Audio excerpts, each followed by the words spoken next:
If you're selling your home after 60 and everyone, including yourself, is telling you that buying is the only responsible move, then this video is for you. Because today I'm going to walk you through 7 situations when renting actually makes more sense than buying. And reason number 5 is the one that changes everything. I'm Parnia Nuruzi, and here on Next Chapter LA, we talk about downsizing, rightsizing, buying, selling, relocating, in simple language without any pressure.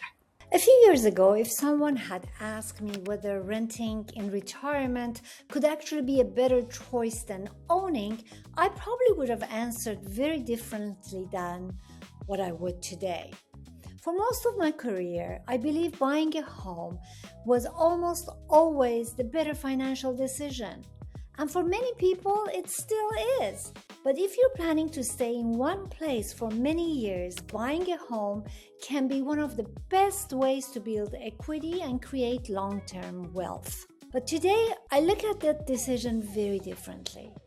After helping Los Angeles homeowners buy and sell homes for more than 20 years, and after finding myself asking many of these same questions, I think there are situations where renting deserves serious consideration. The first situation is when you know you're probably not going to stay long enough to build meaningful equity. This is one of the biggest changes in my own thinking. Buying a home comes with expenses that many people don't fully consider, like closing costs, property taxes, insurance, maintenance, and lots of repairs. If you're only planning to stay 3, 4, or even 5 years, there may not be enough time for building equity to outweigh those costs. Sometimes, renting gives you the flexibility to slow down and decide where you truly want to spend the next chapter of your life instead of rushing into another purchase. The second situation is when you want more financial flexibility. For many homeowners, a large portion of their wealth is tied up in their home. Sometimes they've spent 30 or 40 years building that equity.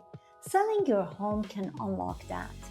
What you do with that equity is a personal decision. Some people buy another home, some choose to rent. Others work with a financial advisor and invest part of the proceeds to create additional retirement income. For some, that income helps pay part of their rent. For others, it creates more freedom to travel, to spend time with family, or simply enjoy retirement without worrying quite as much about money. The goal isn't simply selling a house. The goal is making your money support the life you want to live. The third situation is when you're simply tired of maintaining a house. One thing I've noticed is that many homeowners don't complain about their mortgage. They complain about everything that comes with owning a home: the roof, the plumbing, the landscaping, the painting, another repair, another weekend project. When we were younger, those things didn't seem to matter. Today, many people ask, do I still want to spend my whole weekend taking care of projects? Or would I rather spend that time with family, traveling, or enjoying retirement? For many people, renting isn't about giving something up, it's about getting time back. The fourth situation is when predictable expenses become more important than owning. One thing I've noticed over the years is that homeowners rarely budget for surprises.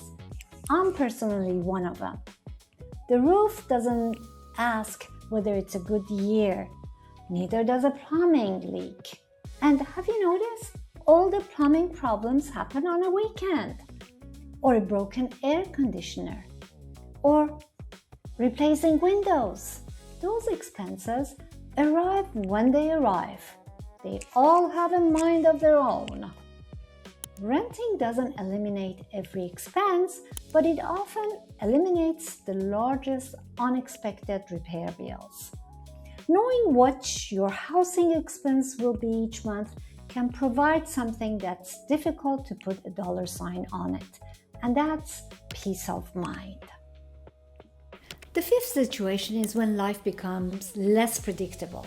Retirement doesn't always unfold exactly as we imagined. Health changes, family situation change, children relocate, grandchildren arrive. Sometimes we simply decide we want a different lifestyle than the one we pictured years ago. You're not wondering how quickly you can sell your house because, believe me, it can be lengthy. You're deciding where you want to live next. That flexibility can be incredibly valuable. The sixth situation is one that I think more people should consider. You don't have to decide where you'll spend the rest of your retirement immediately. Sometimes renting for a year is the smartest decision you can make. You get to experience a neighborhood as a resident instead of a visitor. You learn what everyday life is really like. Not what it's like on a sunny Saturday afternoon, but what it's really feels like to living there on an ordinary, cloudy Tuesday morning. Maybe you discover you absolutely love it, or maybe you realize it isn't the right fit for you at all. Either way, you've learned something before making another major investment. The seventh situation may be the most important. That's peace of mind. I know some people will immediately say, renting is throwing money away. I've heard that argument time after time over the years. And if you're planning to stay somewhere for a long time, buying often makes excellent financial sense. I still believe that, and I do recommend that to my clients. But retirement changes the conversation. Sometimes what you're paying for with rent isn't simply a place to live. You're paying for flexibility, for convenience, for fewer responsibilities. You're paying for peace of mind. Those things have value too. Now, I want to be very clear. I'm not suggesting everyone should sell their home and become a renter. For many people, staying exactly where they are is still the right decision. Others may benefit from downsizing into a smaller home. Some may choose to buy a condominium. And for others, renting may simply be the lifestyle that fits this stage of life. There isn't one right answer. There's only the answer that is right for your life at this moment.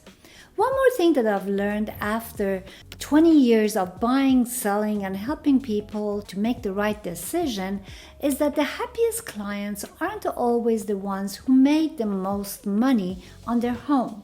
They're the ones whose housing decision gave them the lifestyle they wanted. Sometimes that's staying exactly where they are. Sometimes it's downsizing to a smaller space. Sometimes it's renting.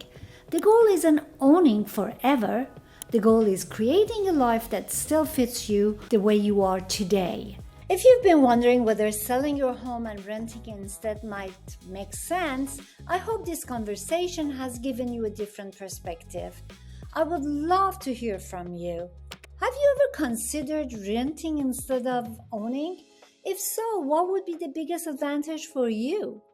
I always enjoy reading your comments and I try to reply to every single one of them. And if you're interested in thoughtful conversations about buying, selling, downsizing, and planning your next chapter here in Los Angeles, I would love to have you join me every Wednesday here on Next Chapter LA. Until next time, thank you for watching, and remember, when it's time to simplify, I'm here for you.